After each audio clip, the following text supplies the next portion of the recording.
नमस्कार दोस्तों, आपका स्वागत है हमारे YouTube चैनल पर। आज जानेंगे कि खाटू श्याम जी कौन हैं, कैसे बने वह श्याम बाबा और इनके पीछे कौन सी पौराणिक कथा है। आइए सुनते हैं खाटू श्याम जी की कथा। खाटू श्याम जी का असली नाम बर्बरिक है। श्याम बाबा घटोत्कच और नाग कन्या मौरवी के पुत्र हैं। पांचों पांडवों में सर्वाधिक बलशाली भीम और उनकी पत्नी हिडिंबा बर्बरिक के दादा दादी थे। कहा जाता है कि जन्म के समय बर्बरिक के बाल बब्बर शेर के समान थे, अतः उनका नाम बर्बरिक रखा गया। बर्बरिक का नाम श्याम बाबा कैसे पड़ा, आइए इसकी कहानी जानते हैं। बर्बरिक बचपन में एक वीर और तेजस्वी बालक थे। बर्बरिक ने भगवान श्री कृष्ण और माँ मौरवी से युद्ध कला कौशल सीखकर निपुणता प्राप्त कर ली थी। बर्बरिक ने भगवान शिव की घोर तपस्या की थी, जिसके आशीर्वाद स्वरूप भगवान शिव ने बर्बरिक को 3 चमत्कारी बाण प्रदान किए। इसी कारणवश बर्बरिक का नाम 3 बाणधारी के रूप में भी प्रसिद्ध है।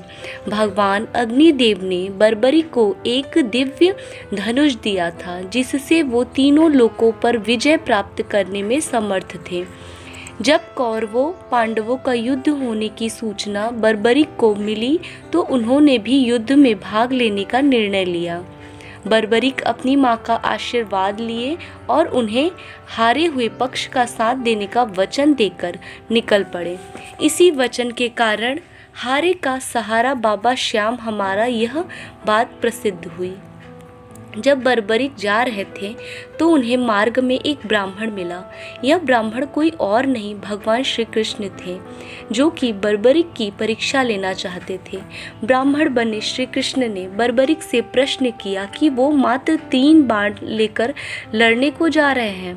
मात्र 3 बाण से कोई युद्ध कैसे लड़ सकता है। बर्बरिक ने कहा कि उनका एक ही बाण शत्रु सेनाओं को समाप्त करने में सक्षम है और इसके बाद भी वह तीर नष्ट न होकर वापस उनके तरकश में आ जाएगा। अतः तीनों तीर के उपयोग से तो संपूर्ण जगत का विनाश किया जा सकता है। ब्राह्मण ने बर्बरिक से एक पीपल के वृक्ष की ओर इशारा करके कहा कि वो एक बाण से पेड़ के सारे पत्तों को भेद कर दिखाए। बर्बरिक ने भगवान का ध्यान कर एक बाण छोड़ दिया। उस बाण ने पीपल के सारे पत्तों को भेद दिया और उसके बाद बाण ब्राह्मण बने श्री कृष्ण के पैरों के चारों तरफ घूमने लगा।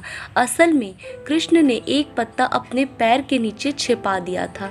बर्बरिक समझ गए कि तीर उसी पत्ते को भेदने के लिए ब्राह्मण के पैर के चक्कर लगा रहा है। बर्बरिक बोले, हे ब्राह्मण, अपना पैर हटा लो, नहीं तो ये आपके पैर को भेद देगा। श्री कृष्ण बर्बरिक के पराक्रम से प्रसन्न हुए।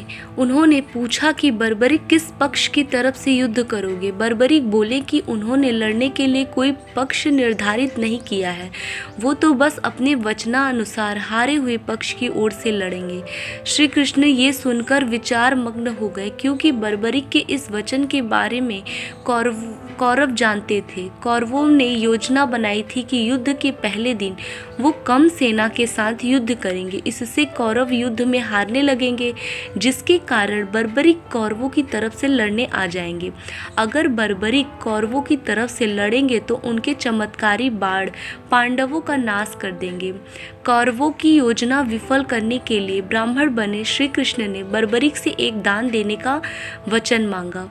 बर्बरिक ने दान देने का वचन दे दिया। अब ब्राह्मण ने बर्बरिक से कहा कि उसे दान में बर्बरिक का सिर चाहिए। इस अनोखे दान की मांग सुनकर बर्बरिक आश्चर्यचकित हुए और समझ गए कि यह ब्राह्मण कोई सामान्य व्यक्ति नहीं है।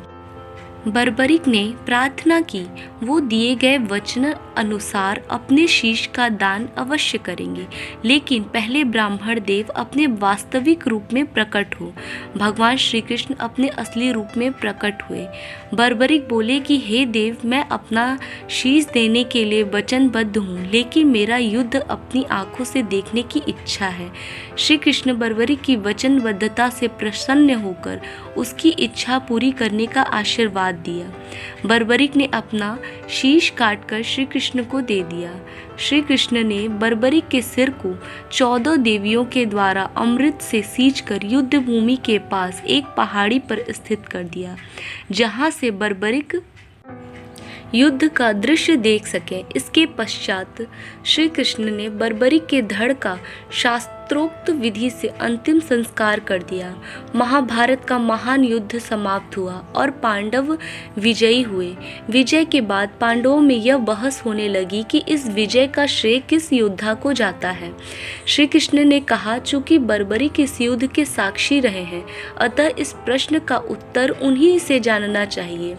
तब परमवीर बर्बरिक ने कहा कि इस युद्ध की विजय का श्रेय एकमात्र श्री कृष्ण को जाता है, क्योंकि यह सब कुछ श्री कृष्ण की उत्कृष्ट युद्ध नीति के कारण ही संभव हुआ।